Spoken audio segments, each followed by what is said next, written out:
back on Wednesday again, 6:30 UK time and 8:30 Kenyan time, because time always change. So thank you so much, guys, for tuning in. My name is Lydia Tet Olet, as usual, from Kenya, the one and only country. I always say the most beautiful country in the whole world. And somebody say, oh, Lydia, be quiet. Well, that's my country and I love it so much. And that's why you see my bracelets, Kenya. In fact, now if you see my car, my driving thing is a Kenyan flag. So yes, go Kenya. But today, we're here for a different purpose. We're campaigning against domestic violence. And I know there's some videos going around regards to domestic violence. And I know some people are saying, well, why are people taking videos? Why are people doing this? Yes, some people are taking videos, but some people are supposed to be helping. But I think the videos are important because then we see the magnitude of domestic violence. Some people want to live in this Hoover thinking, oh, these things don't happen. These things do happen. And they do happen to real people. They don't happen to monkeys or lions in the zoo. They happen to human beings. And it's men causing this pain, and it's women causing this pain, and they're causing, the women and men both causing pain to children as well. So guys, it's time for us to stand up.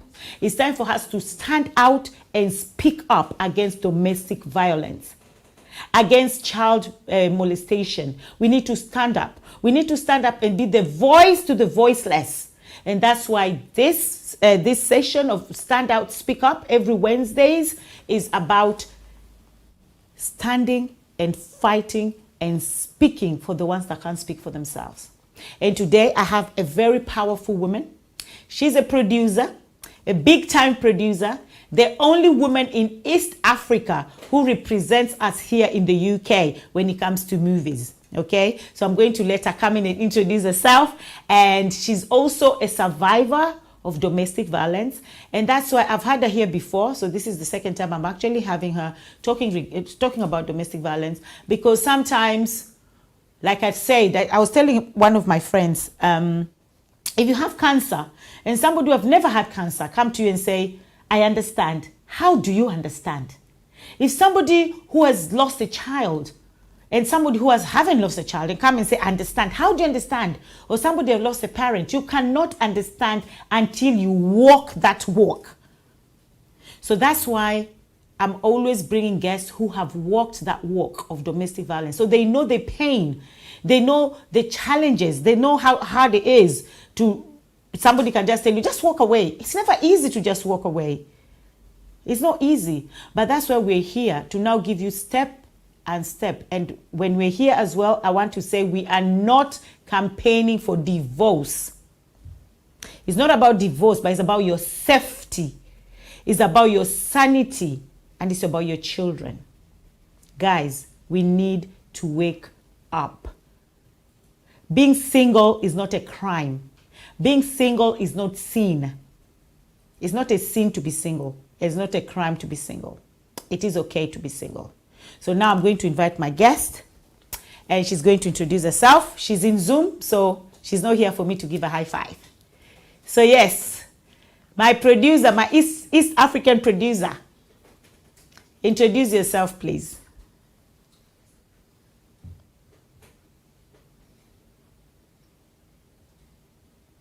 Oh, we can't hear her, so I don't know if she's muted or it's on my side. Oh yes, now we can hear you. Okay. Okay. Good evening. Good evening from UK. I'll say that, and good evening from where you are, or morning or afternoon. Yes, my name is Helen Atim, and I'm from Uganda, based in the UK. Mother of 5, film producer. I normally just call myself a businesswoman. Let me just say like that. I produce film and I do other business as well. So, yes.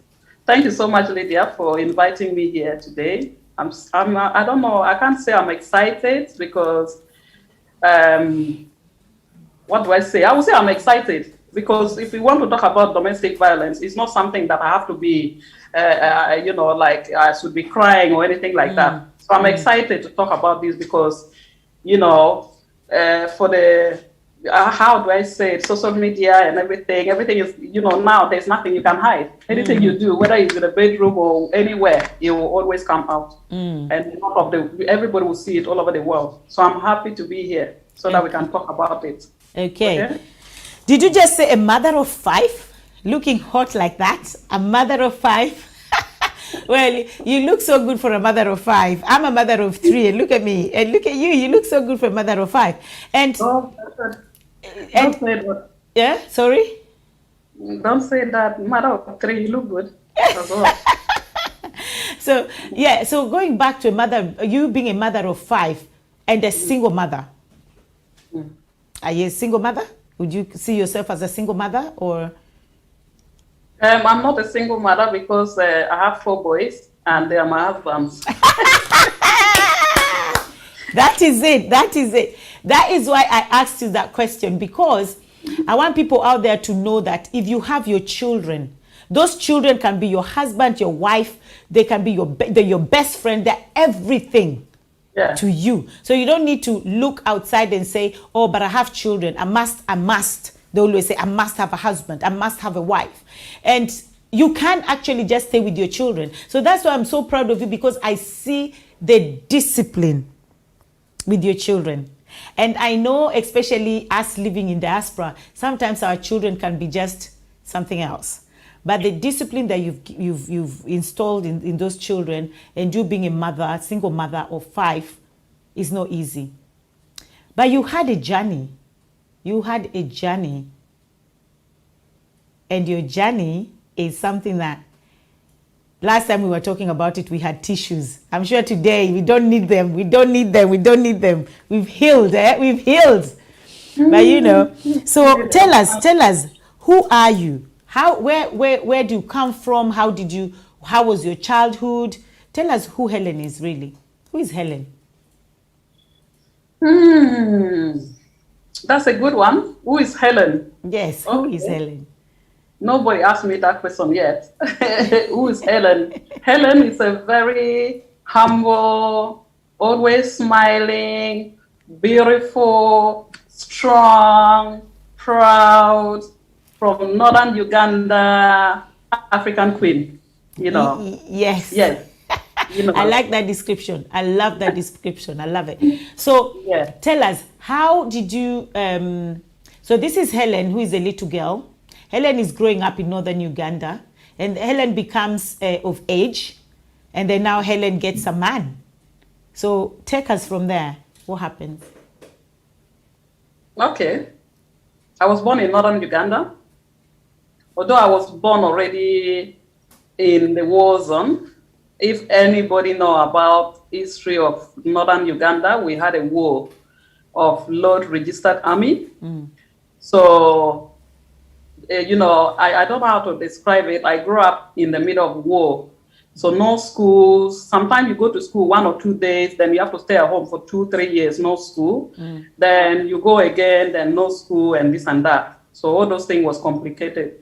But that does, you know, it did not really hold me back or anything. So 2004, I came to the UK to join my husband, because I got married 2003 as a young girl. Was arranged marriage between my family and my ex-husband's family. So coming here, I don't know the person because I've never met the person before. It's only when he came to marry me in 2003. And 2004, I came to join him. So my life story started from there. All my sins started from 2004. Welcome to London. That was the first message I had. Wow. These are the rules I have in my house. No going out, no opening the door, no answering phone calls, no calling anyone, no this and no that and no that and no that. Because you are new here, you don't know anything. So, you know, let me just go back a little bit.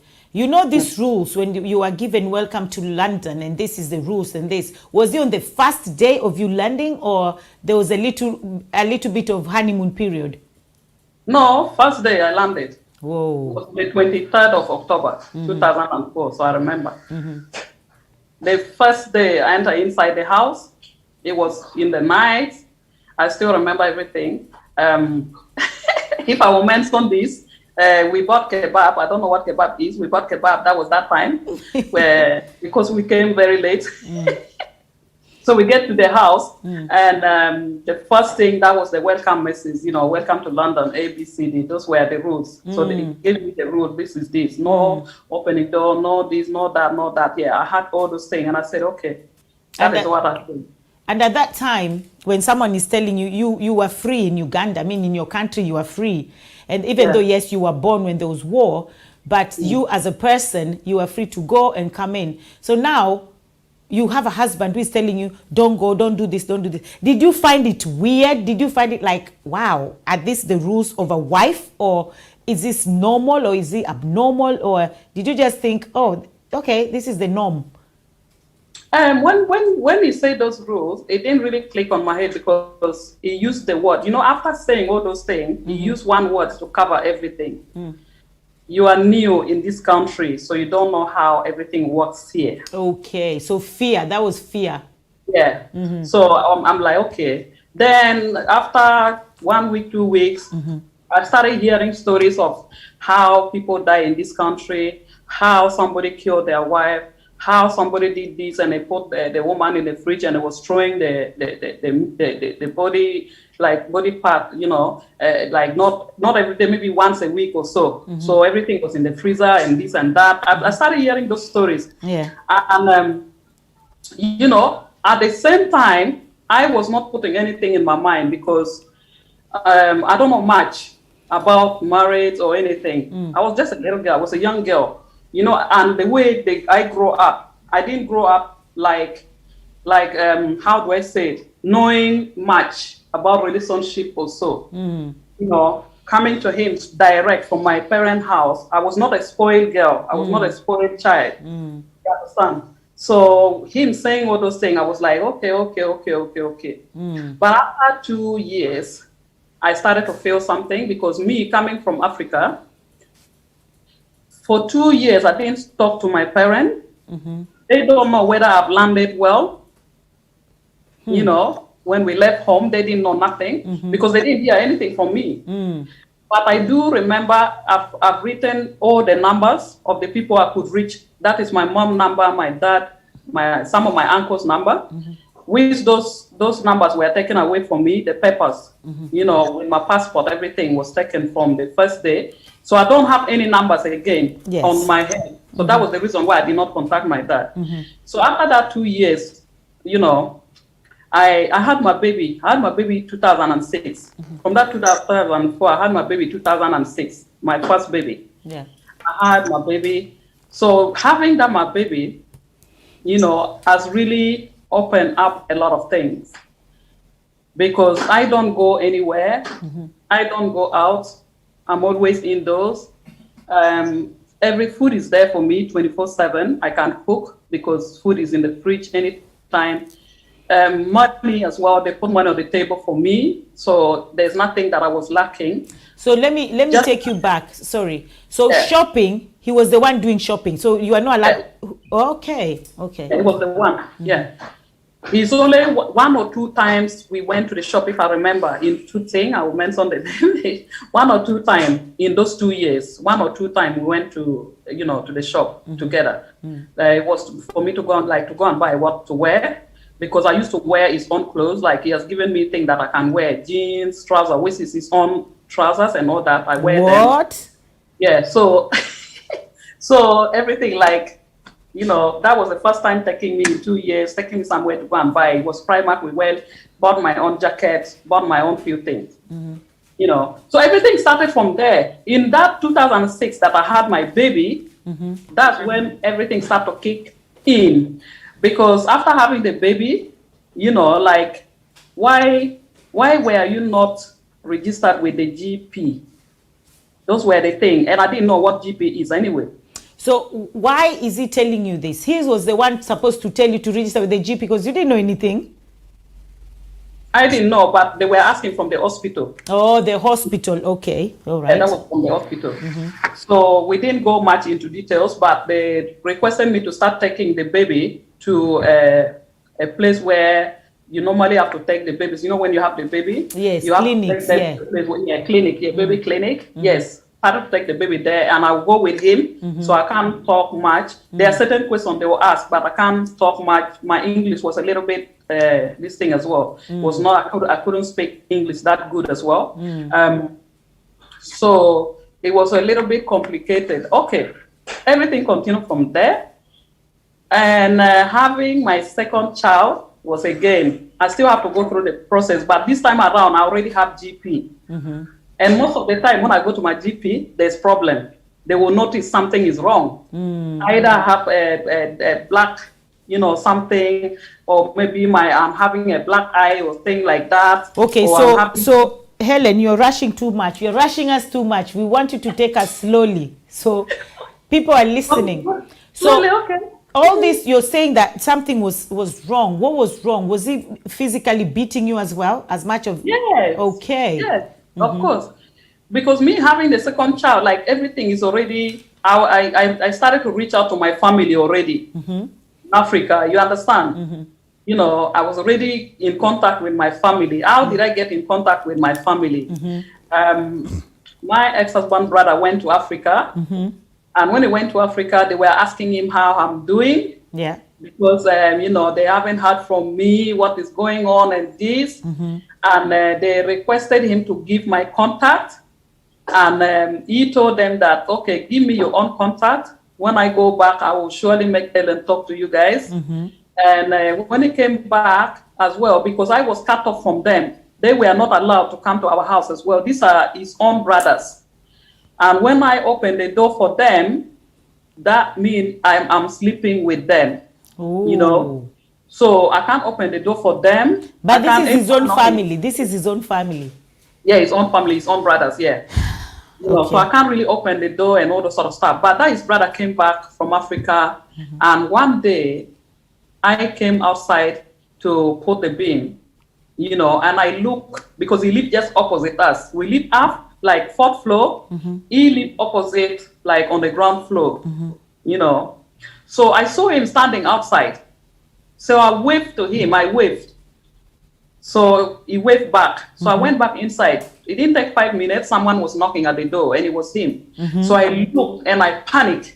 I said, I will open the door. So I opened the door for him. And he said, oh, is your husband here? And I said, no, he's gone to work. He said, okay. It's a long time. I'm not seeing you like that. What is going on? What is happening? Blah, blah, blah. He was asking me a lot of questions. He asked the baby, is the baby okay? This and that. I said, the baby is fine. He said, but we don't see you. What happened? Even I didn't know you had the second baby. I didn't know. Yeah, what is going on? But even these family members, can't they come when the husband is there and knock the door and say, we want to see your family? No, sometimes he himself, he started to isolate himself that if his brothers knock at the door, you'll be giving them excuse. Either you say he's not in the house, he's at work, but he's in the house. You get my point? So his brother now, he told me, he said, okay, when I went home, your mom sent a message for you. And he gave me a paper, say, this is your mom number and your dad number. So you have to contact them. They wanted to talk to you. And I asked him, how can I contact? He said, you can use the phone. That's what I said. You have the house phone. You can ask your husband to buy a card. That time was a card. You buy the Talk Home card or so, all those cards. Yeah, I remember those days. There's cards that you scratch. Yeah. So he said you can buy them and contact them. I said, okay, no problem. I didn't want to tell him what is going on and all that. I didn't tell him. So we left it like that. But after when he left, my mind was, my heart was so beating. I started to think about my mom, my dad. I was crying, and the baby was crying. I just felt so emotional and all that. So I went and knocked at my neighbor's door. They are from Zaire, Yeah, I went and knocked at their door. So when I knocked at the door, I told the woman that I want to call my mom in Africa. I miss them a lot. I haven't spoken to them for 2 years. And I don't know how to call them. She said, what, 2 years? Why? And then she asked me, are you Mr. So sister? He said, am I my ex-husband's sister? I said, no, I'm the wife. He said, what? You are the wife? So, okay, why you don't go out? Why we don't see you? This and that. So I said, please, show me how I can talk to my mom. And definitely, she give me a phone, the house phone. She give me a card. She said, listen, when you have money, this is the card you buy and you use it. This is what you dial. You dial this, you dial that, and you can call your family. And she showed me everything step by step, and I used the card to call my mom, and I talked to them on that day. It was a lot of cries, like a lot of emotion on the phone. We cried and cried and cried and cried and cried. So mom right now is concerned. Did mom ask, what happened, my child? Where have you been? Yes, yes, he did. She did. She said they thought I was dead. Oh dear. You know, yeah. So they asked me all the questions and I told them what happened, what is going on. And I said, I want to come back home. I want to come back home. I want to come back home. She said, okay, no problem. Talk to your dad about it. I talked to my dad. I told my dad everything. My dad said, they started swearing. He said, "Ma, this and that. Oh my God, give the phone. Let me talk to him." I said, no, he's not here. Oh, don't worry, I will call him. I said, Daddy, don't call him. Yes, because that will put you in more trouble. Yeah, if you call him, then he'll kill me. So my dad said, okay, yes, it's true. You know, and we'll find a way. But is there any way that you can come? We want you back. You know, that was early, like, 2008. So from there, I started to contact my family regularly. Because when they go to work now, I started to sneak out. I will go out to go and buy the card and I come and talk to my family. Yes. And even if I go out for 1 minute, he know, because he will put the sellotape in front of the door. You know, he put the sellotape. So when he puts sellotape, like about 3 or 4 lines. So if any of those sellotape, like all of them pull off, if you pull off from where he put it, that means the door was open. So when he come home, his body language, everything, you can see it from the minute he enter inside the house. Then you ask me who was here. Then I tell him nobody. You say you're a liar. That's when the fight will start. You're a liar. You're a spoiled person. I don't know why I married you. I thought they said you're a good girl. My family say you are this. Not knowing you're a spoiled this. Not knowing you're a prostitute. Not, all those words. A lot of things. Beating. I didn't know that he would see from the door that the sellotape was there. So you didn't know about this sellotape? I didn't know until the last one, yeah. Like one time again, I opened the door, I was going to Sainsbury's. The minute I pulled the door, I heard something rip off. And I'm like, what is that? And when I look, sellotape, clear sellotape, at the door. I saw it. I'm like, really? So this man always puts sellotape. So if they, I was like, what? So everything continued like that. That day he came back, he asked me, did you go anywhere? Then I said, yes. I went to the shop. I went to Sainsbury's. You understand? I went to Sainsbury's and I saw what you did at the door. You put the sellotape. So that's the reason why normally when you come back, you ask me why the door is, like if somebody come home and all that. Yes. Then the next thing is, bam, big punch on my face. Fight. Then, yeah. So most of the time, my life was just like a punching bug every time. So the only one that I can't, like, forgetting about all those punching, I've forgotten the pain. But there's only 2 that I cannot forget. First one is burning me with iron, because that's the mark I have for the rest of my life. I've done a tattoo around it and all that, but that is the mark that will stay there forever. Yeah. Why? What happened? He just came back home. Is that okay? Even just me. Let me rewind a little bit. When he was beating you, all this physical abuse, where were the children? Because at this time now you have 2 children already. So where were the children? Was he beating you in front of them? Was he? Yeah, it was in front of them. Yeah, they were young. They were they're there always. Yeah. And was he abusive towards the children as well? Not really. I didn't see him putting, that's what I used to just tell when everything gets so bad, I used to tell them, no, I didn't see him, aggressive toward the kids or hitting the kids, no. So it was just you? Yeah. Oh, Lord. So now he comes home one day, he's very angry. Well, you didn't cook, you didn't, it doesn't really matter what you did or you did not do. Nobody deserves that. But what happened leading to this ironing, burning? Okay, I remember that, like when he come back, when I was like heavily pregnant, that iron bit, because I didn't mention it, I was heavily pregnant. And I get tired. I do cook, I still cook. If I cook if it's at home, every food have to be fresh. Morning, you have to do breakfast, you have to do lunch, you have to do dinner. So I make sure I do all those things, But But when I became like heavily pregnant, sometimes I feel so tired. So when he come back from work, and those time he used to finish work late, and when he finish work late, by the time he get home, it's 12 midnight, and you know, I still have to get up, whether I'm sleeping or not. I have to get up, go to the kitchen, get the water for him to wash his hand, and all that, warm the food, bring the food.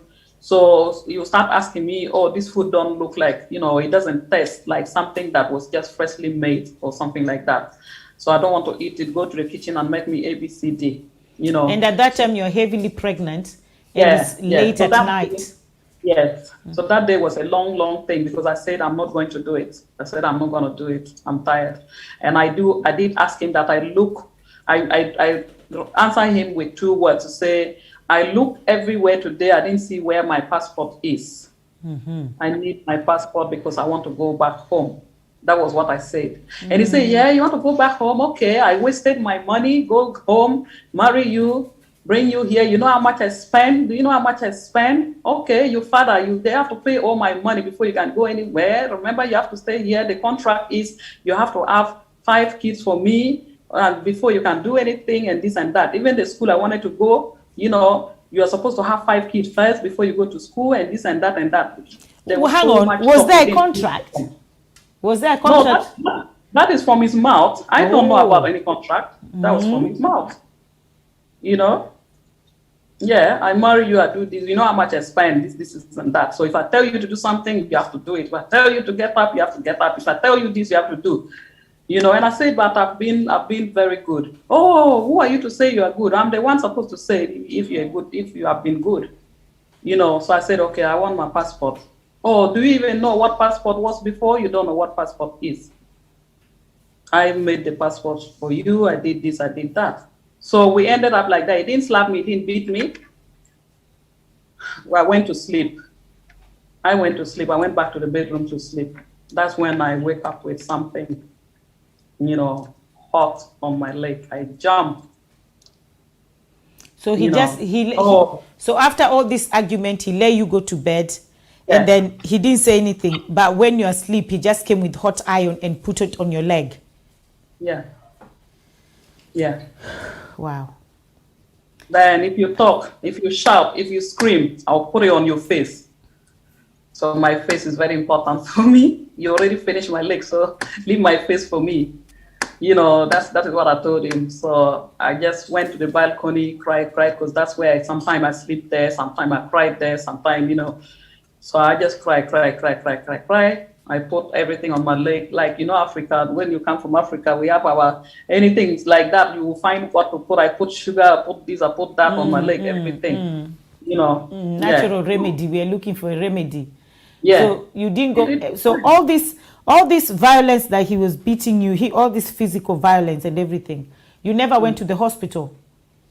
No. It's only one time that I was not responding when he hit me on the floor. So he called ambulance by himself. And when they came, he still told them that I fell from the bathroom, something like that, because I've not been feeling well for some time. He is always quick to speak because language barrier, I couldn't speak English that time. Yes. Until when from the hospital, they said, no, we need to find a translator.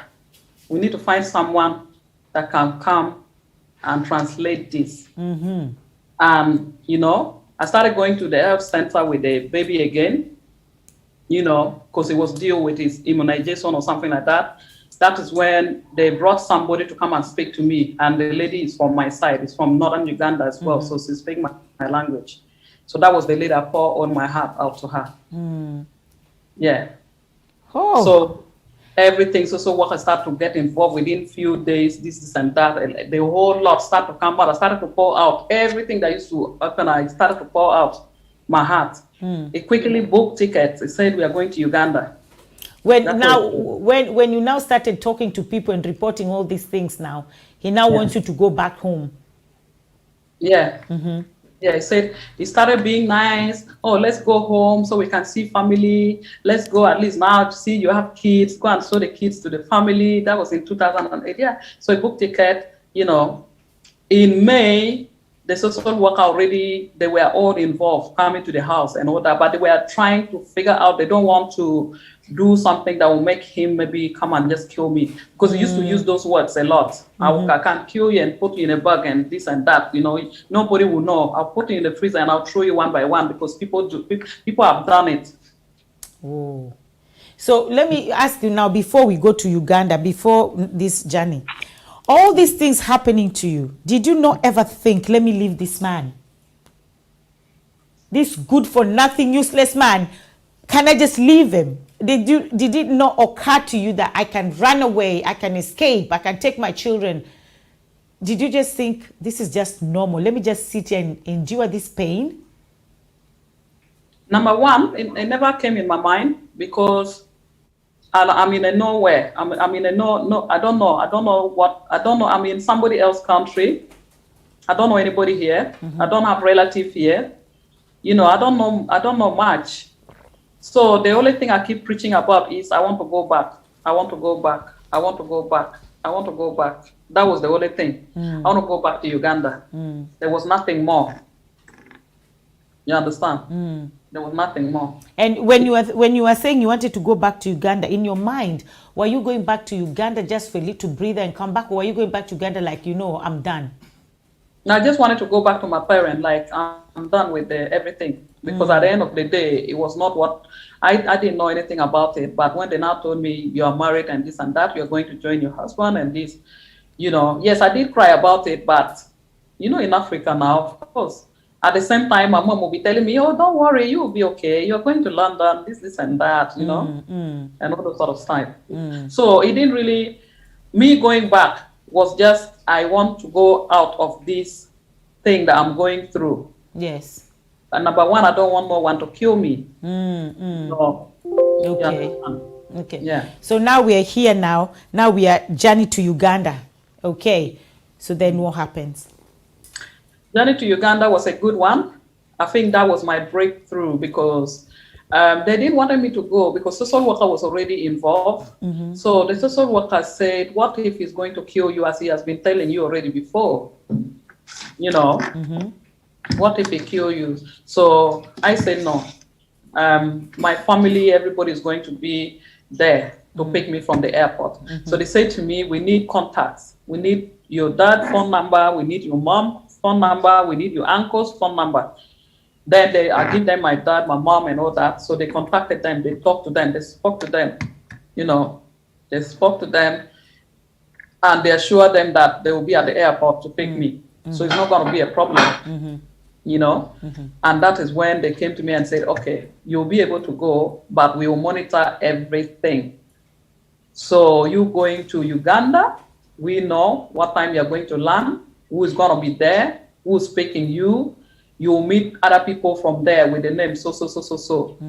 You know, so that is what they did. So me getting to Uganda, definitely my parent was already there. You know, they were at the airport. My brother that was there. They came to pick me and the children. And this man spotted my dad first. He saw my dad, and he came to me. He gave me some money, and he said he's going to ease himself, and also he's not going to go with my family. He's not going to go with us. But yes, if anything, he will talk to me. That's what he said. He said he's going to ease himself, but he leave me with money in my hand. And that was it. We didn't see him again. So we were waiting and waiting and waiting and waiting. Wait. My dad, my mom, we wait, but there was nothing. So hang on. So this guy, you get to the airport, and then he gives you money, and then he says, okay, I'm going to release myself. I'm going to the toilet, and I'm coming back. He never came back. Wow. So you guys are waiting, and then you finish waiting, and then you go. Yeah.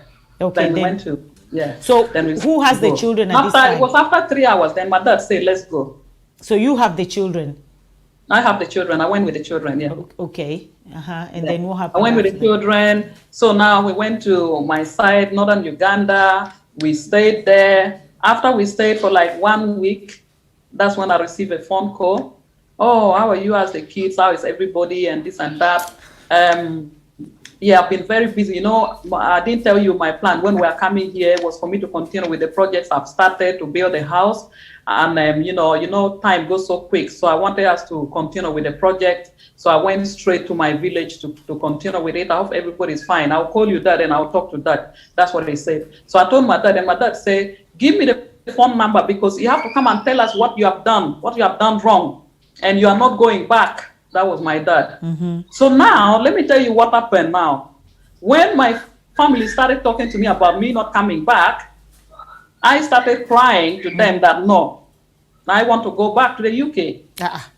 I told them I want to go back to the UK. So now you're crying. Was it that you're crying because you want to go back to the UK, or you're crying because you want to go back to your husband? I think it was the both ways. No, it was both. Okay. I want to go, I want to go back to him, and also I want to come back to the UK. My mom said no. If this is what has been going on, look at how the people from there, they are contacting us all the way. They want to know how you are doing. They want to know how the children are fine. All the questions they are asking us, we don't know. What if this man kill you, this and that? It's better we look after you here. Even if we don't have anything to eat, we will manage this. We will look after you kids. They are saying, no, I want to go back. You know what, Helen? I just want to pause there and say congratulations to your parents. Especially African parents, most of them. You do not hear parents telling somebody, go back. Don't go back. They always say, hey, go back to your husband. Look at us. They beat us, we are still here. Go back to your husband. It takes a mother like that, and your parents and your dad, and this time his mother and father both. It takes people of power and so much, even not intellectual, even not intelligent, because we have women and men who are so intelligent and they're still going through domestic violence. So it's not like that. I think for your parents to tell you not to go back, I respect them. I respect your parents up to now, because most of young girls, or most of people, even my age, even though I'm not that young, who are dying and being killed in domestic is because of their parents. Their parents keep saying, go back, don't come here. You want to shame us. They'll say, oh, our children. So parents are the cause of so much death in domestic violence. So for your parents to tell you, don't go back, I salute them. I salute them. Now, continue. Yes, so they were really encouraging me not to come back, but I told them no, I want to go back. I want to go back. So yeah, I came back, but me coming back, I just came back with the kids because everything was arranged. Social services, they arranged everything, and this man knew everything already, so he didn't even bother to come back on the same day that we were supposed to come back. He changed his flight date to come back. He changed it. So me coming back with the kids, we got to the airport, Heathrow Airport. From there, social worker, they were waiting for me to take me and my children to a refuge. It was not to go back to the house. Those were the things that I didn't know, so yeah, definitely my life started from there. That same 2008. So they took me to a refuge in Shepherd Bush, women's shelter. So after that, there was a lot happened, even worse than when I was in the house. When you're in the shelter? When I was in the shelter, yes. A lot happened because for 3 months, everything was fine. Then he started, I want to see his kids because we are not, he reported to police that he don't know where his family are. His families are missing, the wife and the children. That was what he told police. Then later they told him that, oh, we know where they are very safe. So if you want to see them, you have to go through a procedure where you have to go to contact center, all those sort of stuff. So you can contact this number for you to get help. And after that, we started hearing that he wants to see his kids and that and that. And they arranged for him to start seeing his kids. And sometime we'll go to contact center, yes, you'll see the kids and things like that. Each time, when I take the kids to the contact center, everything started again. Social worker is there, you'll be speaking my language. Prostitute, useless idiot. You see, I will kill you. You will die. You formerly think they're smart. Oh, they collected my money, and you think you can play me. That is why they say it's so bad to marry women from home and bring them here. They are this, they are that, they are that. You will say the whole lot. So worker, they will be like, what is he saying? I'll always smile. I'll always smile, then I'll go.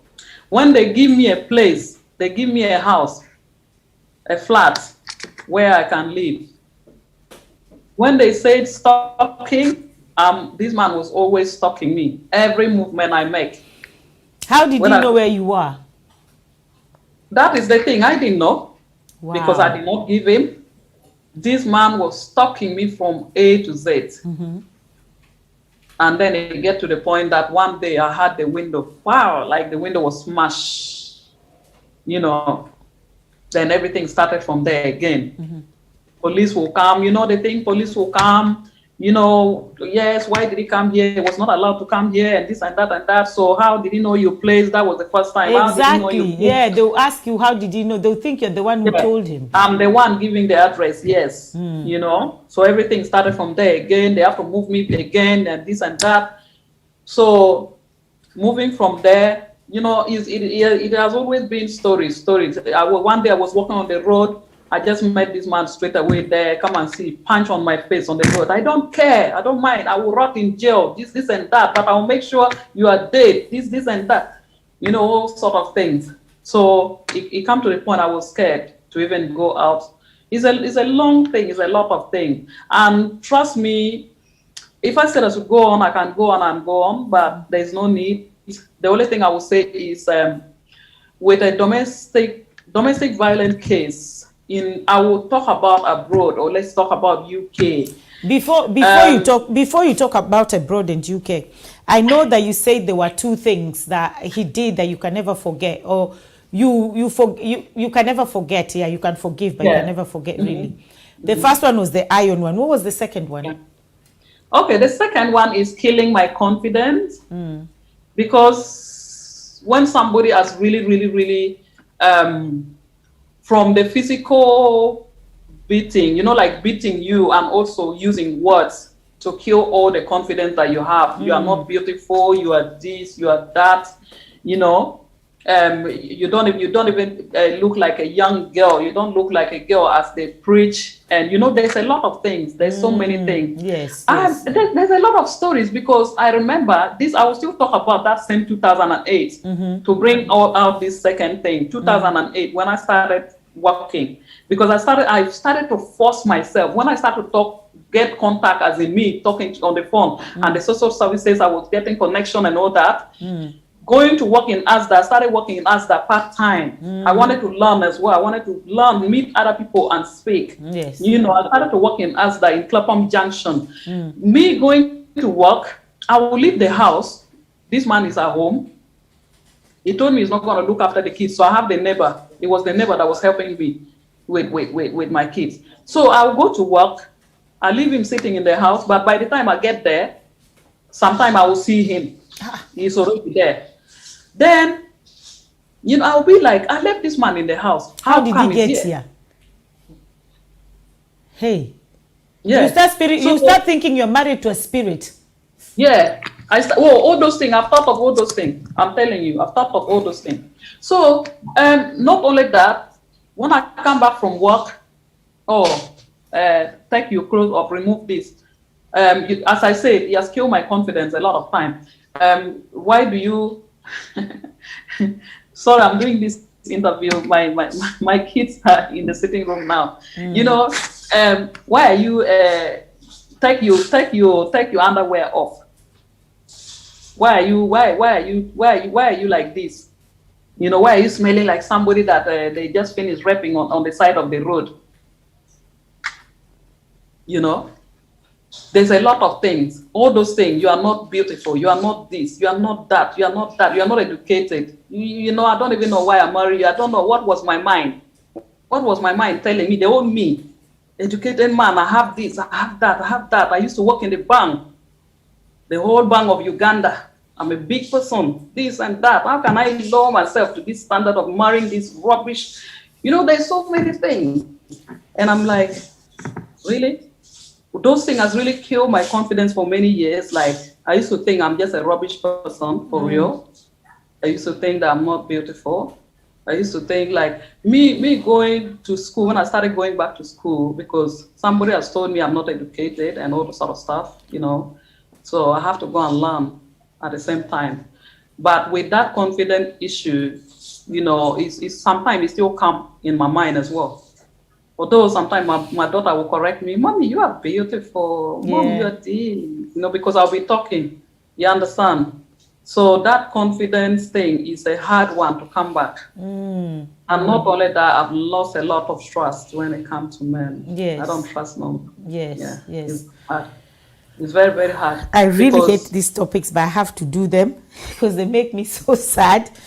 But there are things I really, really have to do. But somebody just said, this is making me cry so much, especially because I've been through something very similar here in the UK until I walked away last year May, and now fighting a non-molestation order case against the perpetrator.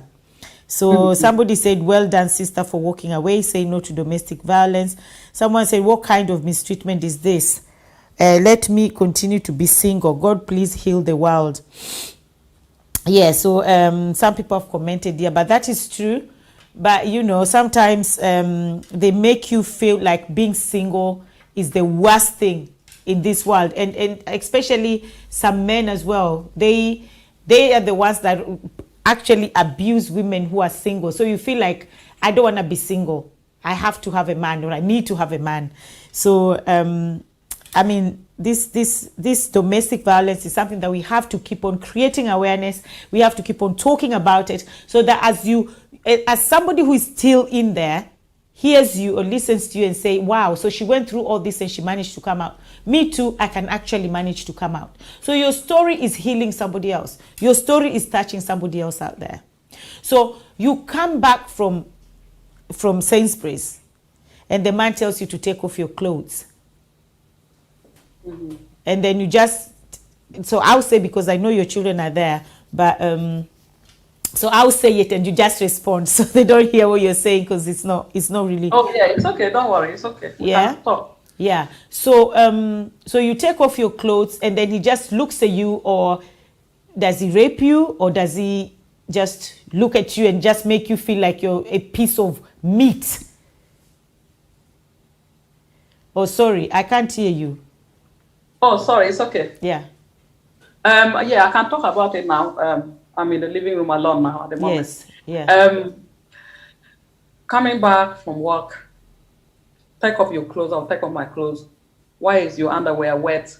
Like you are coming back from doing prostitution, and you're telling me that you know you go to work and all that, and go and bath because you smell, you stink. That is how prostitute, they stink. That's how they smell. Get out from here. Go and bath.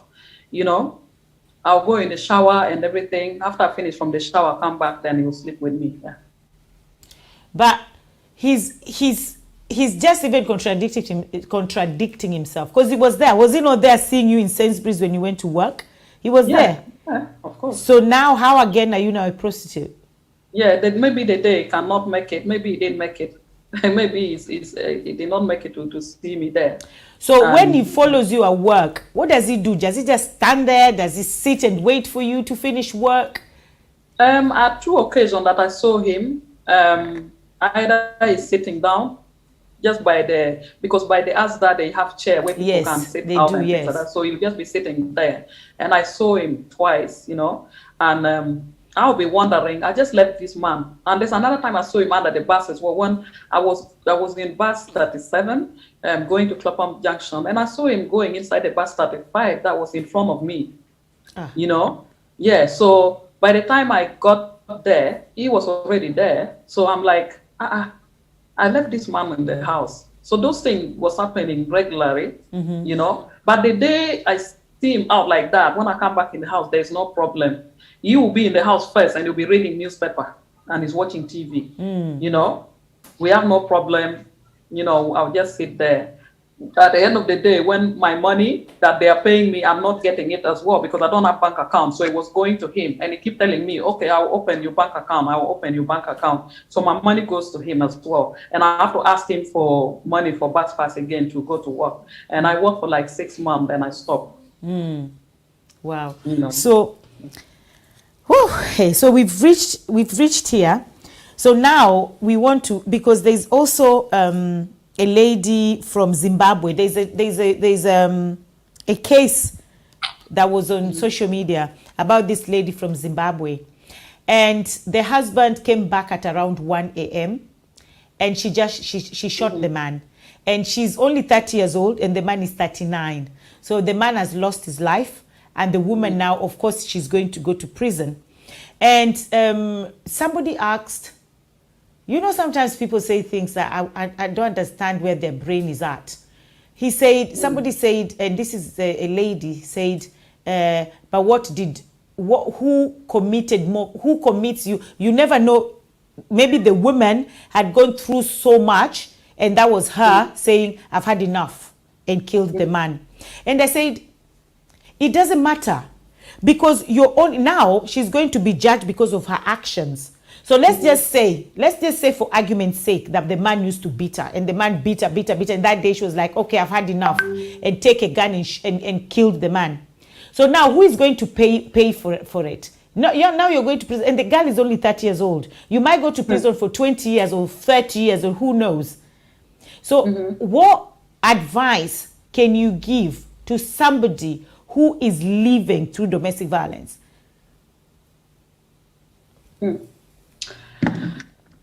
The advice I will give, the best thing to do is to walk away. Don't kill anybody, no killing anyone. Just walk away. Because when you walk away, you know that you still have your life, even though you are broken.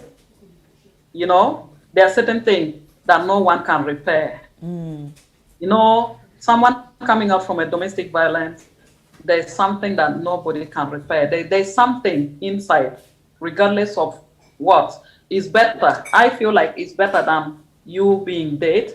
Yes. You know, yeah, it's better. So the best thing you can do for yourself is just to excuse yourself and leave straight away, leave that domestic violence kind of lifestyle and start a new life somewhere else. It doesn't matter whether you're going to be single forever. It doesn't matter whether the society is going to criticize you or they will call you this, they will call you that. It doesn't matter. At least you'll be alive. And when they always said, when there's life, there is hope.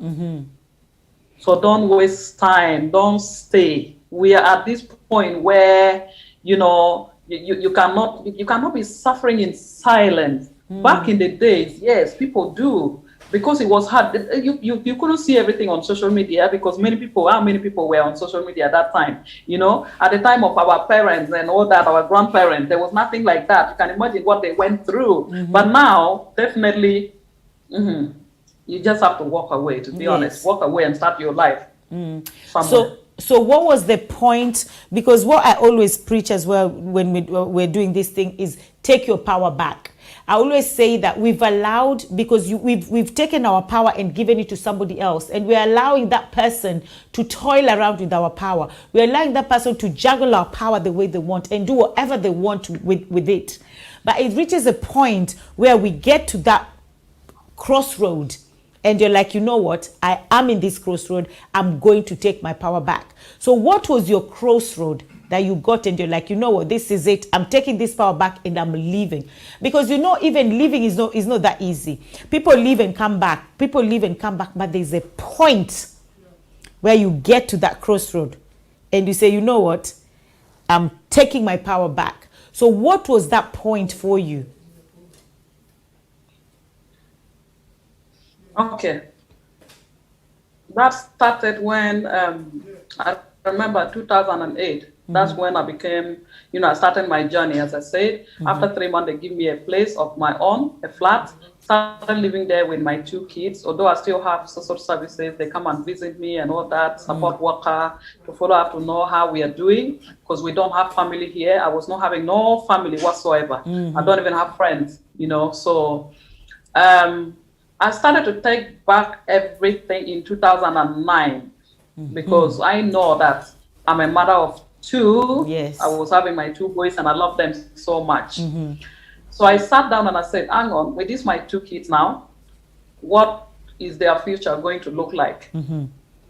If it's not going to be about me, at least it have to be about them. What do I want for them? Yes. So definitely for myself, I'm a young girl. I was only 20 something that time. And I said to myself, I can still go back to school. I've spoken to the social services and they said, yes, you can go to school. You can study any course that you want to do. English was my first thing because I wanted to study that for a long time. I want to know how to speak English, like hear people properly and they can hear me, and I want to understand this, understand that. And they said to me, no problem. So I started studying and I went for English course in Hammersmith College. I started everything from there, from level 1 or whatever, until I did to NVQ level 3. So from there, everything continued. I started volunteering in the community, working with other women from different parts of the world.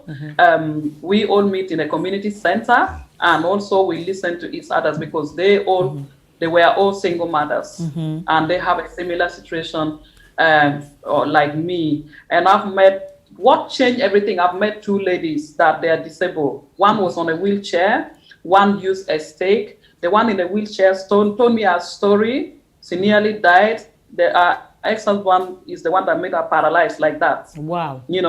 She told me her story. I'm like, oh my God. So it's not only me alone that go through this. There was so much. So I said, okay, you see, she's on a wheelchair and look, she's strong. All her kids are grown up now. So definitely I'm going to stand for my kids and I'll do this and I'll do that. Then I start to do a lot in the community and I meet other people and I meet a lot of women from my country. And we all, I started to have friends, and I started to do a lot of things, catering, cooking, and all those sort of stuff. Yes. So those has brushed out few things that I don't put my mind on it. What I used to have in my mind is people are going to laugh at me, but at the same time I ask myself, which people are going to laugh at me because I don't have family here? Yes. I started to have strong mind. I started to have so strong mind that I be like, okay, who's going to laugh at me anyway because I don't have family here. If I didn't tell them my story, they will not laugh at me. So that is where I started to really, really get all my power back. And working with those women, when I started to work with women, that is what made me get all my power back. So that is called support system. Yeah. So support system is very important. I know my producers are looking for numbers to call. I'll ask him to help me with that. So because support system is very important. If you're going through domestic violence, if you're watching this and you're going through abuse, and we're not advocating whatsoever for divorce, but we're advocating for separation. You can separate if you're going through this and let the perpetrator cool and let the perpetrator realize that what they're doing to you, they're causing so much pain. I know probably people do change. I know people say, oh, people don't change, but people do change. The perpetrator, if they get healing and they get counseling and they get help, they can change. But we're not advocating for divorce at all. But separation is very important if you're in this situation. Run for your life, my friend. We've seen so many people who have died. There's a video going around about a woman who was beating her husband. And I can tell you, I think this husband died. We didn't see the whole thing that he died, but the way the woman was being so aggressive, and she took a big rock and hit the man on the head. Probably the man died. And even if he didn't, what kind of fight? And they're fighting in the streets, and I'm sure if they have children, they're doing it in front of their children. They don't even care. They don't even think of the repercussion. So you can watch the video. That's the video. So you can see the woman beating the man. What can get to that situation? Why would you allow it to get to that situation? Nothing. It doesn't matter what the other person did. It doesn't matter what the other person said. The best thing, like Helen have rightfully said, walk away. Walk away. Now, this is a scenario where the woman has been beaten so many times, battered, abused, physically, beaten physically, financially, emotionally, spiritually, sexually, like there's nothing left for her. And she would say, and for him as well. And this one, it cuts across. Someone just says, you know what, I have nothing to lose. Today, if he touches me or she touches me, this is what I'm going to do. And then with your reaction, you end up killing somebody. And I know maybe you're thinking, I've reached a point of I don't care, I would rather go to prison and kill that person and go to prison. Why do you want to take somebody's life? That is not the end of your life. That's just the beginning of your life. So if you're living in domestic violence and your husband is beating you, your wife is beating you, don't sit there and start thinking of revenge, plotting revenge. How I'm going to revenge to this man. How I'm going to revenge to this woman. Now, the revenging might end up killing somebody. And my friend, nobody's going to have pity for you if you start saying, this is what he was doing to me. This is what she was doing to me. That's why I killed them. Or that's why I made them disabled. Now they're in a wheelchair. Or that's why I made them, now they're in a, intensive care and they will never wake up. There is no excuse or there is no justification for violence. So walk away. It's never easy, but it can be done. Helen walked away. Yeah. I walked away. So many other women and so many other men out there have walked away. You can walk away. There's nothing new under the sun. There's nothing you walk away that nobody else has never walked away. People have walked away. People have survived it. So live for your life. Run. Save yourself and save your children. And don't sit there and say, I'm staying because of the children. You're never staying because of children. You're making it worse for those children. Because everything that you're going through emotionally, physically, all those mentally, you're transferring that hate, anger, resentment, abandonment. You're transferring that spirit to your children. And that legacy that you're leaving, your children will leave that legacy. What legacy are you leaving behind for your children? Bitterness, hatred, anger. Don't do that. Walk away. It is not a crime to be single. And you can be single and you can be happy being single. And it's not a sin either. God doesn't hate you because you're single. The world doesn't hate you because you're single. You hate yourself because you're single. It has nothing to do with your neighbor or the community or the society. It's about you. How much do you value yourself? How much do you appreciate yourself? How much do you love and respect yourself to come out of this relationship? And how much do you love and value your children? Because you're actually putting your children in danger by staying in that relationship. Because their mental state, you're tampering and destroying their mental state. So now I'm coming back. And I'm coming back to papers, okay? We have some people, and we all know if you're living in a white man's land or civilized world, like they call it, we have some people who, yes, their documents are still not on point. So because their documents are not on point, the other party takes advantage of them. Guys, whether your documents are on point or not, do not allow somebody, because they'll kill you. So once they've killed you, what are you going to do with those papers? When the papers come out, what are you going to do with them? You're gone. They'll destroy your mental state of mind. One of my friends just told me the husband just stabbed her because she doesn't have, her papers are not even right. Another one ran away. Another one, the man called police on her. I did a Lynn Googie show, and since then, a lot of people have contacted me in the UK, and these are people living in diaspora because their documentations are not okay yet. Run. That man is not your God. That woman is not your God. Stop living under people's mercy just because you don't have papers. Having papers is not the end of the world, and it's not the end of your life. But staying in that marriage will be the end of your life, will be the end of your children's life, just because of papers. People are taking advantage of people now because there's a lot of domestic violence happening out there because of papers. That is people who are living in diaspora because of papers. You're taking advantage of someone like that. So I'm going back to my I'm going back to Helen as well, because I know Helen wanted to talk about domestic violence in the UK. So Helen. Yes. Are you still there with us, or you? Yeah, I'm here. Okay. Yeah. So let's talk about domestic violence, especially here in the UK. It's worse.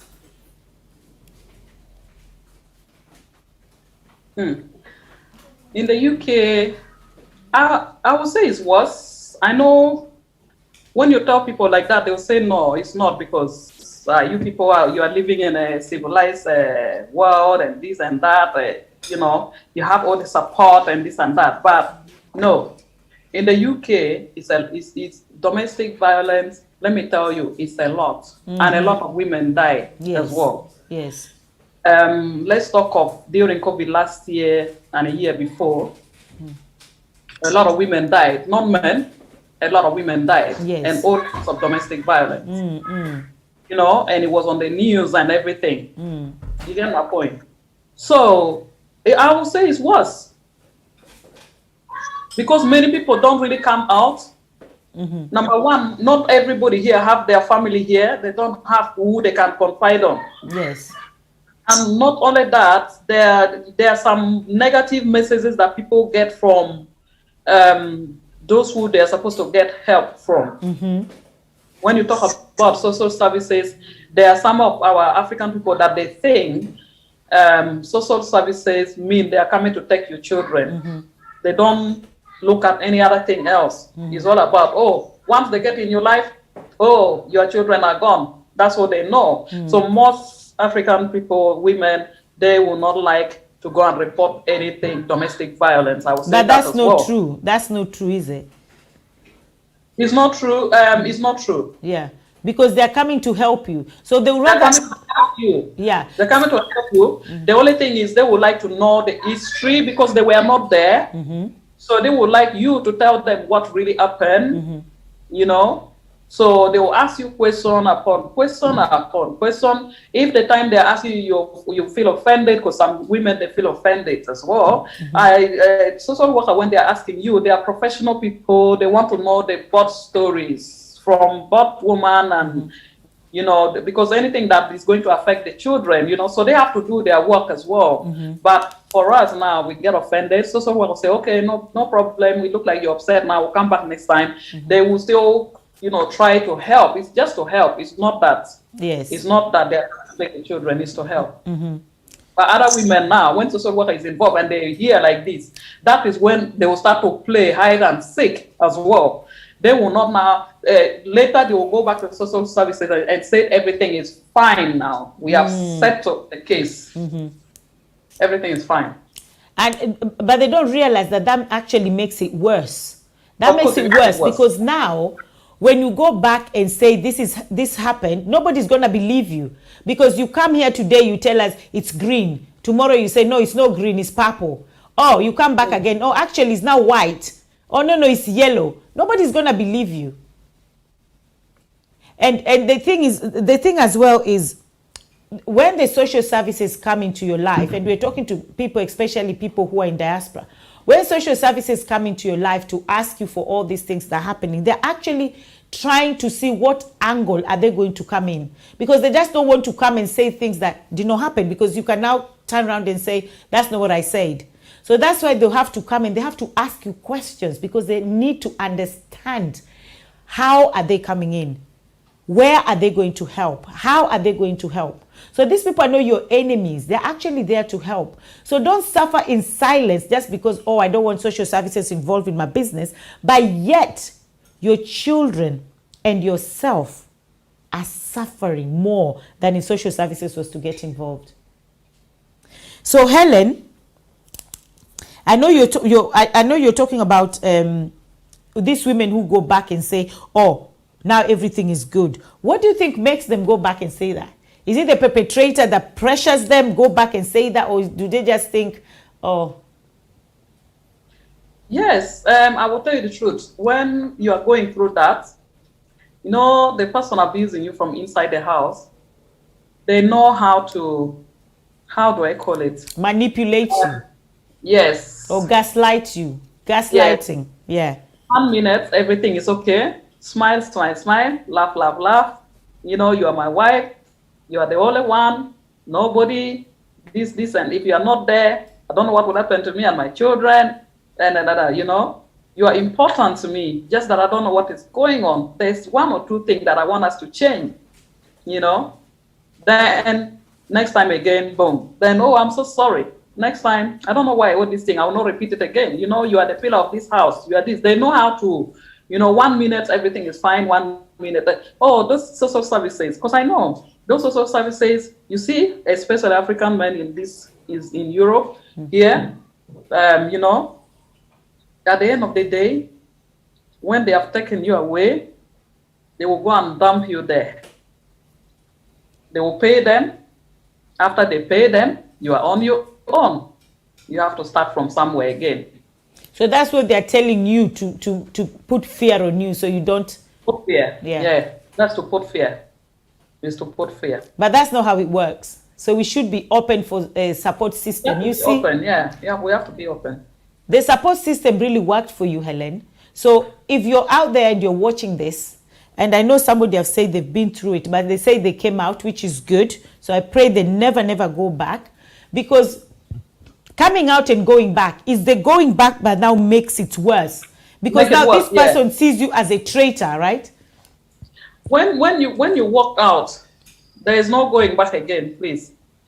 I have a lady that, our case happened here in the UK as well. She's from Uganda, from my side, from northern Uganda. They separate, they divorce, she move on after 3 years. Then, she started to go back again after that 3 years because the man used to come and see the kids. So when he come to see the kids, he will start again. He doesn't want to go back to his house. Started to talk nice to her, started doing shopping for them, food shopping, things that I never used to do. This time I'm a changed man, I'm this, give it a, second shot, this and that.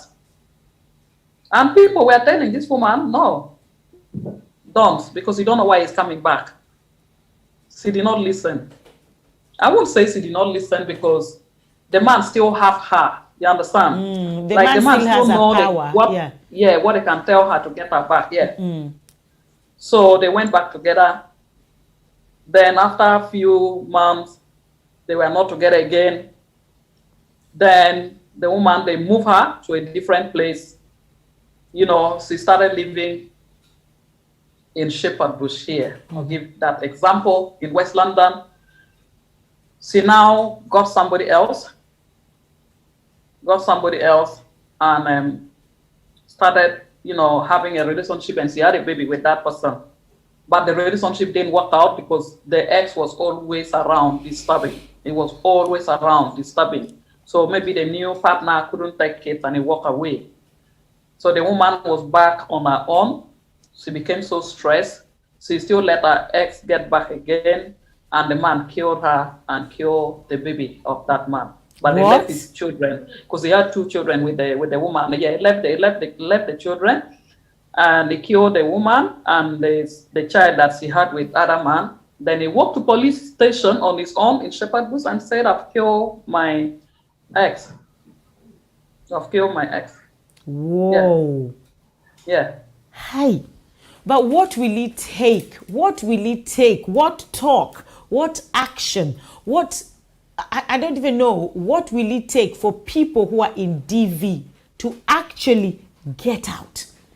I don't know, because I think when I talk to my daughters a lot about this, because I cannot just sit down and imagine my children going through DV ever in their life, because I know how it felt when I was going through it. So I can never imagine that. So I talk to them a lot and I say, what can you say or do to let somebody... The first thing is the first flag. But what we do is, and I know we speak about flag a lot, is we pick the first flag and keep it. I've told my children, the first flag is when the man tells you, don't tell your mom. Because like me, example, I'm close to my children, so they tell me a lot of things. If somebody say, don't tell your mom, that is a first flag. Or now, maybe you and your mom parents are not close, or your parents are not there, but you have friends. Because everybody has friends in this world, whether they're fake or real, but you have friends. Tells you, don't tell your friend.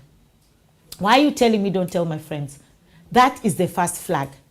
So always say, if somebody tells you that, start your investigations quick. Don't be sitting there and pick a second flag. So this going back, once you've made up your mind that you're leaving, leave. Because going back now, they see you as a traitor. Now you are a traitor. They can do anything to you. And some people, they have nothing to lose. So now look at this man. Yeah. He's killed the ex, killed the innocent child that was not even part of all this drama. Now you've left these children without a father and without a mother, because now you're in prison. What is that? What now have you caused to these children? How do you expect these children now to come out of that? And that's why we are saying, we are pleading, we are crying. Get out if you're in this situation. We are not telling you to divorce him or her, but get out. Run for your life and don't look back. Run for your life and don't look back. Now, Helen, I just want to ask you quick, because we are also fighting against time. Do you think, maybe that's why people are scared to leave, but do you think there's love after divorce? Because I think that's... Like love. You don't believe in that? Okay. I don't believe in that. There's nothing like love, yeah? This is someone that has been abusing you. No. I'm not talking about the same person. Okay. I'm talking about someone else. And I think that's why people are scared. A lot of people think, oh, if I leave this man or I leave this woman, nobody else will ever see me out there. So now I want to talk to people that, is there love? Is there somebody else out there after you divorcing this man or leaving this man? Okay. I understand that now. Yes. Okay, to be honest, there's a greener pasture, yeah? Yes. Somewhere for anyone that, have moved on, that you walk away. Of course, God has made everyone, they have made somebody for somebody. You understand? Yes. Regardless of what you go through, somebody is still there that would love you and will adore you and respect you. And they will never put their hand on you. It's still there. Yes. It's out there. Yes. Yeah. There's someone outside for each and everyone. Yes. Your other half is out there, who will respect you and love you. And that's the thing. People are scared. And because your partner that is abusing you, they always, like your man was abusing you, you're this, you're that. And that is telling you that no any other man can look at you. Look at how ugly you are. Look at you. You're smelling. You're this. You even have children. No man wants a woman with children. So they actually... Yes, they destroy you so much that if you're walking outside, you're like this. Even if a man looks at you, you're thinking, what do you want? Why are you looking at me? You're just suspicious. But somebody actually, so you're thinking, stop looking at me, I'm ugly. Oh my God, they're looking at me because I'm ugly. Oh my God. That is what they want you to think. And that's why they always control you and say, don't dress like this. Don't wear this. I don't like this. Why? It's me dressing. It's not you. Yeah, the minute you start seeing all those things, don't dress like this, why are you on the phone? Why are you always doing this? Why are you always doing that? Why, when you start seeing those why, those are the red flags. I don't like your red lipstick. I don't like your red hair. I don't like... Why do you always... Oh, you are dirty. Oh, you are that. Oh, you are... always blame. Nothing that you do good is good in that person's eye. Yes. That you should know is the red flag. That a big red flag. Big red flag. Some will even say, oh, you're too dark. Maybe if you use a little cream so you can be lighter. All those are red flags. Don't think this man loves you and is telling you, oh, it's just because he loves me. Oh, I don't like when you're wearing that skirt. It's too short. Oh, he loves me, he cares for me. No, that is control. That is control. Control, yeah. That is 100. You're not a child. You're not a child. Even children, when they get to 16, my children, when they get to 16, you cannot even tell them how to dress. You cannot even start buying them clothes. You know, our children, we buy them clothes. You just bring clothes and you say, wear this. They wear clothes because they're children, they're young. But once they hit like 18, now they know what they want to wear. So you as a mom or as a dad, you're there to guide them. But you're guiding them because these are your children. But this is a big grown-up man or grown-up woman. Don't tell me what to wear. Don't go and shop for me. I can actually do it myself. And there's good way, the way they can shop for you nicely, but not the control one. There's a control. So you have to actually also use wisdom and identify the difference. Is this control? Or is this really being concerned that, oh, this dress is too short or it's too tight, or wow, do you understand? Because there's a way of saying it. There's a way of saying, oh my God, Lydia, I love the dress. It's really nice, but your cleavage is showing too much. No, look at that dress. What are you wearing? You're ugly on it. Look at you. You're showing your breast. Do you understand? So there's a way as well that you can speak to somebody that they can see, okay, there's respect here. So yeah, I'll go and change the dress, but there's respect. So yes, so I just want to tell viewers out there is love after divorce.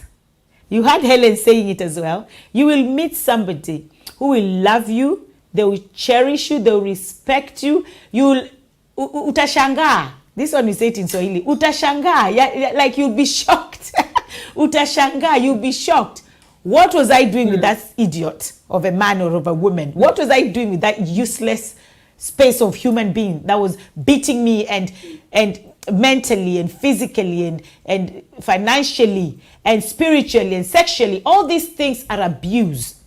You can be abused. It's not just physically. There's physically, there's emotionally, there's mentally, there's financially, there's sexually. All these things are form of abuse. It's not just, oh, but mine is okay because he doesn't beat me, but he abuses me.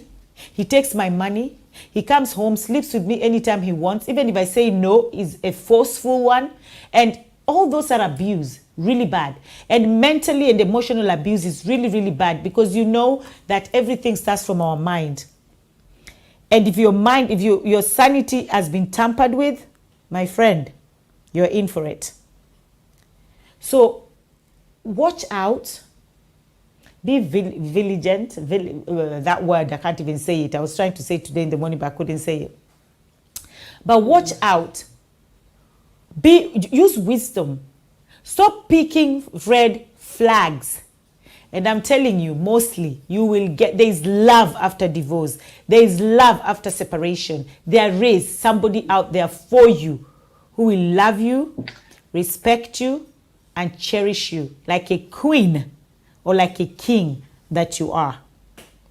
Or like a queen or like a king that you are meant to be. So guys, as we wind up, I just want to say, know yourself, value yourself, love yourself and respect yourself. And above it all, take your power back. Do not allow this man to juggle or this woman to play with your power. And the reason why we talk about a lot about women is because statistics show that it's a lot of women who suffer, die, or go through domestic violence. A lot of women. And that's why when we're talking, we so much so like to use women. Not because men don't go through it, or even children don't go through it. They all go through it. But statistically, women suffer the most. And that's why we talk more to women. Get out. Do not die in that relationship. Don't use your children as an excuse. I'm staying because of the children. No, you're not. You're staying because you're scared. Take your power back. Okay. Because of time, Helen, do you have your last remarks? Just give us your last remarks, darling. And yes, give us your last remarks and also just encourage us. Yeah, Helen. What can I say? The only thing I can say is, the best thing to do is to walk away, because that is what is going to save you for you to locate your God-sent husband or God-sent wife. Yes. You know, is if you walk away alive, definitely someone is there. But if you are dead, that is it. You know, you're the person that God really, really created for you will never find you, and they will always keep getting the wrong people, because the real wife is dead already, or the real husband is dead. So my advice will always go out just to say, you know, take that bold step and walk away. That is just the words. Don't look left, don't look right, don't look back, just look forward and go. You know, sometimes domestic violence is not something that you can discuss with people. This is number one, like discussing with friends or families and this and that. You know, some people, they will be criticizing them.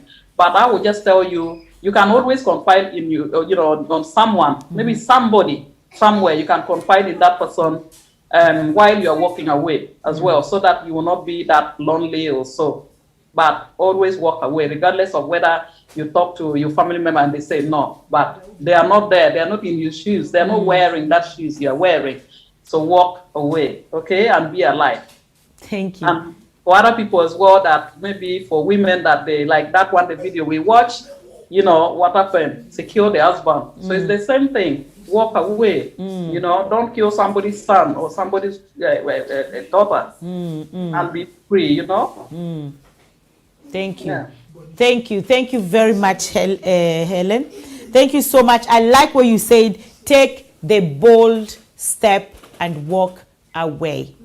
So thank you so much, guys, for watching. We're here again next week on Wednesday with the same topic, domestic violence, because we want to create awareness. We are creating awareness, or trying to create awareness, but we cannot do it without you guys. So that's why we need you to help us walk this journey of creating awareness, sharing the videos, talking to your friends, telling them, guys, come and watch this. And it's not just about watching and listening, it's about walking the walk and talk the talk.